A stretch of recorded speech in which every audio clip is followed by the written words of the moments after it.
Good news সকলৰ কাৰণে আসাম পুলিচৰ আজি 332টা পদৰ ৰিজাল্ট পাব্লিছ হৈছে। আপোনালোকে চাব পাৰিব SLRV RV ৱেবছাইটত। 332টা পদৰ কাৰণে অসম পুলিচে আজি ৰিজাল্ট পাব্লিছ কৰিছে।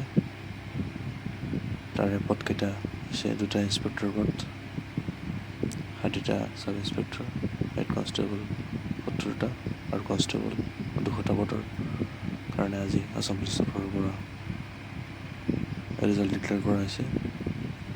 আপোনালোকে চাব পাৰিব ইয়াৰ নটিছখন। ষ্টেট লেভেল ৰিক্ৰুইটমেণ্ট বৰ্ড ৰেহাৰবাৰী গুৱাহাটীৰ পৰা পাব্লিছ কৰিছে। এয়া আপোনালোকে স্ক্ৰীণত দেখিব পাৰিছে। আৰু ইয়াত 332টা পদৰ কাৰণে ৰিজাল্ট পাব্লিছ কৰিছে। আৰু আগন্তুক দিনত অসম পুলিচৰ ৰিক্ৰুইটমেণ্ট অতি সোনকালে আৰম্ভ হ'বলৈ গৈ আছে।